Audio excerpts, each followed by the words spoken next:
Газета Міністерства оборони апублікавала артыкул «Курапаты. Наглая ложь свядомых», у якім аўтар спрабуе даказаць, што ва ўрочышчы ляжаць ахвяры не сталінскага тэрору, а гітлераўцаў. Няма сэнсу спрачацца з публікацыяй. Тое, што ў курапатах расстрэльвалі энкавэдзісты ў 37-41 годах, даказана і ўрадавай камісіі, створанай адразу пасля адкрыцця курапатаў пазняком 88-м і генеральнай прокуратурай, прычым не аднойчы. Я хочу звярнуць вашу увагу на загаловак, дакладней на адно слова ў загаловку – свядомае. Вось гэтае слова свядомае ўзята ў такія здзеклівыя двукосці. Гістарычная, нацыянальная свядомасць – гэта тое, чым цэментуецца дзяржава.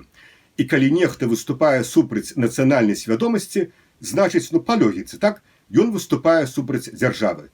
Канкрэтызую, супраць незалежнасці гэтай дзяржавы. А цяпер давайте паспрабуем правесці такі лагічны ланцуг.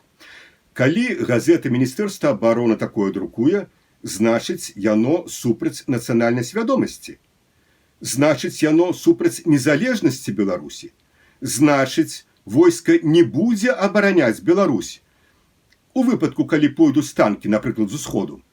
Я не ведаю, хто канкрэтна замаўляў гэты артыкул, але ведаю чалавека, і вы яго ўсе ведаеце, які таксама гэтае слова «свядомае» ужывае публічна ў сваіх выступах у такім здзеклівым двукосці.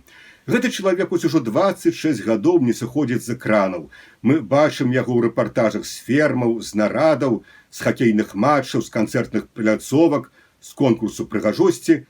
Адзінае, што за гэтыя 26 гадоў у курапатах мы яго не бачылі ніколі.